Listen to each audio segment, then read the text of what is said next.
ஒரு குடும்பங்க சென்னையில் ஒரு முக்கியமான ரெட்டில்ஸில் ஒரு முக்கியமான பகுதியில் நிலம் வாங்குறாங்க, வாங்கி வீடு கட்டுறாங்க. ஆல்மோஸ்ட் பூச்சி வேலை பண்ணாக்கா வீடு ரெடிங்க. அந்த ஸ்டேஜில் ஒரு அம்மா ஒரு லேடி வர்றாங்க, வந்துட்டு திடீர்னு என்ட்ரு ஆகிறாங்க. என்ட்ரு ஆகிட்டு நீங்கள் கட்டுற வீடு உங்களுக்கு, ஆனால் நிலம் என்னதாச்சு, யார் உங்களுக்கு கட்டுறதுக்கு அனுமதி கொடுத்துன்னு சொல்கிறாங்க. இல்லைங்க எங்கள் இடங்க அப்படின்னு அவங்க வாக்குவாதம் பண்ணுறாங்க. உங்கள் இடம்னாக்கா டாக்குமெண்ட் எடுத்துகிட்டு வாங்கன்னு சொல்கிறாங்க. அந்த லேடியும் டாக்குமெண்ட் எடுத்துகிட்டு வர்றாங்க. வந்து டாக்குமெண்ட்டை செக் பண்ணாக்கா ஒரு மிகப்பெரிய அதிர்ச்சியான உண்மை சம்பவங்க. இந்த உண்மை சம்பவம் என்ன சொல்லுது அப்படின்னாக்கா, நம்ம முறையாக எதையுமே செய்யலைன்னாக்கா எவ்வளோ சின்ன தவறு, நம்ம செய்யக்கூடிய சின்ன தவறு எவ்வளோ பெரிய சிக்கலை நம்மளை மாட்டி விடும் அப்படிங்கிறதுக்கு இந்த கதை ஒரு உதாரணமாக இருக்கும். இந்த கதையில் நம்ம சிக்காமல் இருக்கிறதுக்கு நிறையா பாடங்கள் இருக்குது. பொறுமையாக கேட்டீங்கன்னாக்கா நிலம் வாங்க போகிறவங்க, வாங்கினவங்க, அவங்க இடத்துல எல்லாம் கட்டுறாங்க, வீடு கட்டுறாங்க பாருங்க, அவங்களுக்கு இதெல்லாம் உபயோகமாக இருக்கும். ஒரு குடும்பங்க சென்னையில் ஒரு முக்கியமான ரெட்டில்ஸில் ஒரு முக்கியமான பகுதியில் நிலம் வாங்குறாங்க, வாங்கி வீடு கட்டுறாங்க. ஆசாசியாக வாங்கப்பட்ட நிலம், அவங்களுடைய வாழ்நாள் சேமிப்பு, வாழ்நாள் லட்சியம். ஸோ ஸ்டெப் பை ஸ்டெப்பாக போயிட்டுருக்குது. முதல்ல போர் போடுறாங்க, பேஸ்மெண்ட்டு போடுறாங்க, லிண்டில் வருது, அப்படியே ரூஃப் வருது.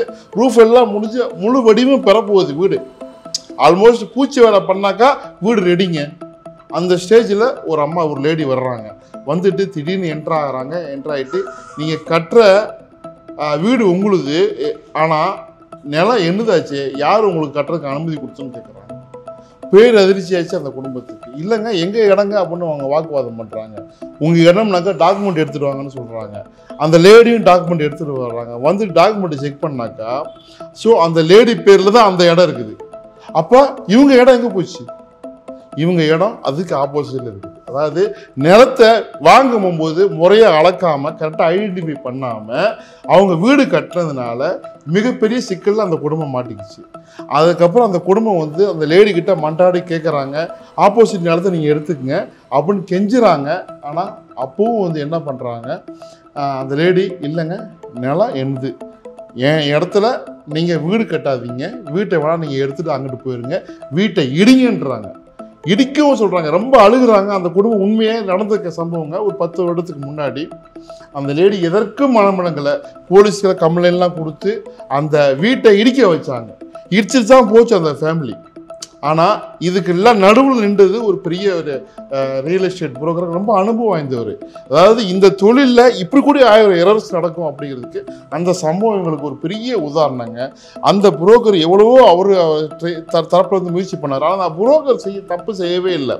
அதற்கு முன்னாடி அங்கே எங்கே தப்பு நடந்துச்சு அப்படின்னாக்கா, அதுக்கு முன்னாடி அந்த நிலத்தை வச்சிருந்தாரு பாருங்க, அந்த ஓனரு இதுதான் இடம்னு காட்டினார். இந்த புரோக்கரும் அப்பாவித்தனமாக இதுதான் இடம்னு காட்டி வித்துட்டார். ஸோ வாங்கணும்னு இதுதான் இடம் நினச்சிட்டு வீடு கட்டிட்டாங்க. ஆனால் கடைசியில் நிலம் வேற ஒருத்தர் பேரில் இருக்குது. இவங்க மிகப்பெரிய சிக்கலை இருக்கிறாங்க. இப்போ நம்ம என்ன செஞ்சுக்கணும்? ஸோ இந்த தவறுகள் நம்மளுக்கு ஏற்படாமல் இருக்கிறதுக்கு நம்ம முக்கியமாக பின்பற்ற வேண்டிய, முக்கியமாக நான் சொல்கிறது ஏஜென்ட்டுகளுக்கு, நம்ம இடம் வாங்குகிறோம், விற்று கொடுக்குறோம், சம்பாதிக்கிறோம், அது பெருசு கிடையாதுங்க. ஆனால் எங்கேயாவது ஒரு இடத்துல இந்த மாதிரி எரர்ஸில் நடந்துக்கு நம்ம சிக்கிக்கிட்டோம், நம்மளுடைய நிம்மதியும் போயிடும், நம்மளை நம்பி வந்தவங்களுடைய வாழ்நாள் சேமிப்பு காமிச்சிடும். இதெல்லாம் நம்ம மாட்டிக்காமல் இருக்கிறது ரொம்ப முக்கியமான டிப்ஸுங்க, சரிங்களா? ஆனால் கடைசியில் இந்த புரோக்கர் என்ன செஞ்சார் இந்த குடும்பத்துக்கு, அந்த லேடிக்கு என்ன பண்ணார் அப்படிங்கிறத கடைசியாக சொல்கிறேன். இந்த டாக்குமெண்டேஷன் ப்ராசஸை எப்படி முறையாக பண்ணணும், நிறைய பேர் இந்த மாதிரி பின்பற்றதே இல்லை. இது வந்து அனுபவத்தில் வர்றது. நாங்கள் இதெல்லாம் செஞ்சுப்போம், ஏன்னா எங்களுக்கு இதெல்லாம் தெரியும். ஒரு ரியல் எஸ்டேட் தொழில்ங்கிறது வந்து சாதாரண விஷயம் கிடையாது. சும்மா வந்து கையை மாற்றி விடுறது கிடையாது, ஒரு பொருளை எடுத்து கொடுத்துட்டு அடுத்த பில்லு போட்டு கொடுக்குறது கிடையாது. It's a process, it's long process. ஒவ்வொரு ப்ராசஸையும் ரொம்ப கவனத்தோடு செய்யணும். இதெல்லாம் எப்படி சிக்கலில் மாட்டிப்போம். இந்த கடைசி எண்டு ப்ராசஸ்ஸு இதை எப்படி செய்யணுங்கிறது உங்களுக்கு ரொம்ப அழகாக நுணுக்கமாக சொல்லித்தர்றேன், என்னோடய அனுபவத்தை சொல்லித்தர்றேன். ரியல் எஸ்டேட்டில் எல்லா விஷயங்களும் எனக்கு தெரிஞ்ச விஷயம், நான் கற்றுக்கிட்ட விஷயம் எல்லாத்தையும் உங்களுக்கு சொல்லித்தரணும் தாங்க எனக்கு ஆசை. அதுக்கு தான் இவ்வளோ நான் பேசிகிட்டு இருக்கிறேன். வாங்க சப்ஜெக்டுக்குள்ளே போகலாம். எல்லா விஷயங்களும் பண்ணியாச்சுங்க. வேலை பேசியாச்சு, டாக்குமெண்ட் செக் பண்ணியாச்சு, லாயரை வச்சு பார்த்தாச்சு, என்னென்ன செக் பண்ணுமோ எல்லாம் செக் பண்ணியாச்சு. கடைசியாக ரிஜிஸ்ட்ரேஷன் ப்ராசஸ்ஸு. ரிஜிஸ்ட்ரேஷன் முடிஞ்சுட்டாக்கா உங்கள் பேரில் வந்து இடம் வந்துடும். இனிமேல் நீங்கள் தான் ராஜா. அந்த இடத்துக்கு நீங்கள் என்னவோ அந்த இடத்துல பண்ணலாம். அந்த இடம் உங்களுக்கு மிகப்பெரிய மதிப்பை நாளைக்கு ஏற்படுத்தும்.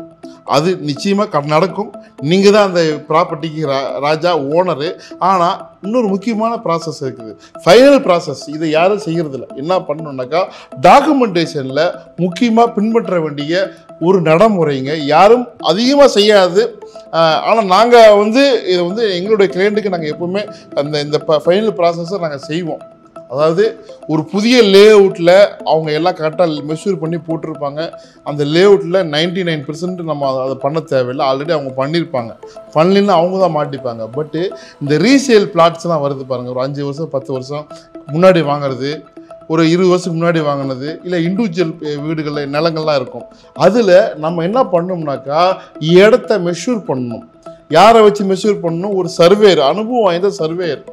ஒன்று ப்ரைவேட் சர்வராகவும் இருக்கலாம், இல்லை கவர்மெண்ட் சர்வராகவும் இருக்கலாம். விற்கிறவங்க இதை கரெக்டாக அளந்து கொடுக்கணும், வாங்குறவங்க விற்கிறவங்கள்ட்ட கேட்கணும். இல்லை ஏஜென்ட் இந்த ப்ராசஸ் சரியாக பண்ணணும். எப்படி பண்ணணும் அப்படின்னாக்கா, இடத்த அளக்கணுங்க. கரெக்டாக இதுதான் இடம். அதாவது சர்வேயில் அளக்கும் போது அவங்க கரெக்டாக ஐடென்டிஃபை பண்ணிருவாங்க. இங்கே தான் இந்த இடம் வருது, இப்படி தான் வருது அப்படின்னு அவங்ககிட்ட லேண்ட் ரெக்கார்ட்லாம் எடுத்துகிட்டு வருவாங்க. ஸோ அப்போ அந்த ப்ராசஸில் கரெக்டாக அப்போ தான் உங்கள் இடங்கிறது கரெக்டாக ப்ரூஃப் ஆகுது. அதற்கு முன்னாடி வரைக்கும் அனுமானம் தான். அந்த முதல்ல சப்ஜெக்டில் முதல் பரவல் நான் சொன்னேன் பார்த்தீங்களா, அதாவது ஏற்கனவே வாங்கின செல்லரு தெரியாமல் அவர் இதுதான் இடம்னு காட்டுறாரு, நடுவில் நின்ற புரோக்கர் இதுதான் இடம்னு சொல்கிறாரு, வாங்கினவங்களும் இதுதான் இடம்னு விட்டு வீடு கட்டுறாங்க, கடைசியில் சிக்கலில் மாட்டிக்கிறாங்க. அப்போ நம்ம எப்படி இதை கரெக்டாக எரர் இல்லாமல் செய்யணும்னாக்கா, ஒரு முறையான ஒரு சர்வேரை வச்சு நம்ம அளக்கணும்.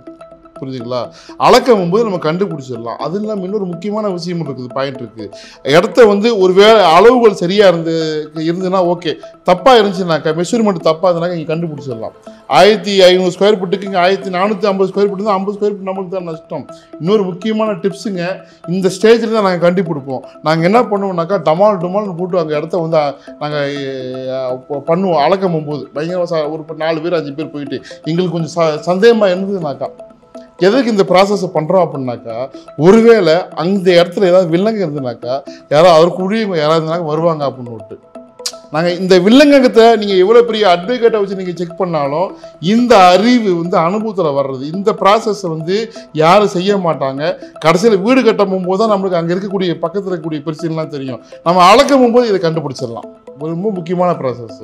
சரிங்களா? இதை செய்ய தவறாதீர்கள். அப்போ டாக்குமெண்டேஷனில் நீங்கள் படிங்க. டாக்குமெண்ட்டை ஃபைனலாக அந்த 20 அடிக்கு இன்னொரு சைப்பு எக்ஸ்ட்ரா போட்டால் 200 அடின்னு போயிடும். இப்பவும் அப்படி ஒரு லேண்டை ரொம்ப நாளாக விற்க முடியாமல் வச்சுட்டு இருக்காங்கன்னா விற்க முடியாது.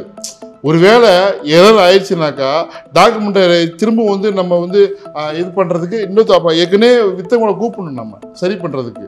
இதெல்லாம் பெரிய ப்ராசஸ். அவங்க வந்தால் தான் ஆச்சு, வரலனாக்கா வராத நிலங்கள் அதை பண்ண முடியாத டாக்குமெண்ட்டை அந்த ரீ அனலைஸ் பண்ண முடியாமல் நம்மளுக்கு போன நிலங்கள் நிறைய இருக்குது. அதனால அந்த அளவுகள்லாம் கரெக்டாக இருக்கான்னு பாருங்கள், பேர் கரெக்டாக இருக்கான்னு பாருங்கள், இடத்த மெஷூர் பண்ணுங்கள். எல்லாம் பண்ணி பக்காவாக இருந்ததுக்கு அப்புறம் தான் ரிஜிஸ்ட்ரேஷன் போங்க. சரிங்களா? கையெழுத்து போடுங்க, பணம் கொடுங்க. இந்த ப்ராசஸாக கரெக்டாக பண்ணுங்க. ஆனால் இது எல்லா இடத்துலையும் நடந்துடாது. ஆனால் ஒரு சில இடத்துல லட்சத்தில் ஒன்றுலையோ 1000ல் ஒன்றுலையோ 10,000ல் ஒன்றுலையோ நடக்கிறதுக்கு வாய்ப்பு இருக்குது, நடக்குது. அதில் ஒன்று நம்மளும் மாட்டிட்டோம்னாக்கா நம்மளோட லைஃபே போயிருங்க, நம்மளை நம்பி இருக்கிறவங்க லைஃபும் போயிடும். நான் ஏஜென்ட்டுகளுக்கு சொல்கிறேன், நான் ரொம்ப கவனமாக இருங்க, எதையுமே நம்பாதீங்க, செக் பண்ணுங்க, கணக்குகளை கரெக்டாக பாருங்கள். அதாவது கரெக்டாக மெஷூர் பண்ணுங்கள். நம்மளை நம்பி வரவங்க நம்ம தான் காப்பாற்றணும், இல்லைங்களா? ஸோ இந்த மாதிரி சப்ஜெக்ட் நிறைய நான் சொல்கிறேன். நான் இது உங்களுக்கு உபயோகமாக இருந்ததுனாக்கா உங்கள் ஃப்ரெண்டுக்கு யாராவது இடம் வாங்க போகிறாங்கன்னா அவங்களுக்கு ஷேர் பண்ணுங்கள். நிறைய விஷயம் நான் சொல்லித்தரேன். நான் இந்த விஷயம் பிடிச்சிருந்தேனாக்கா கமெண்ட்டில் சொல்லுங்கள். சரியாக சொல்லியிருக்கேன்னா யாருமே சொல்லாது இல்லையா, என்ன சொல்லுங்கள். நன்றி.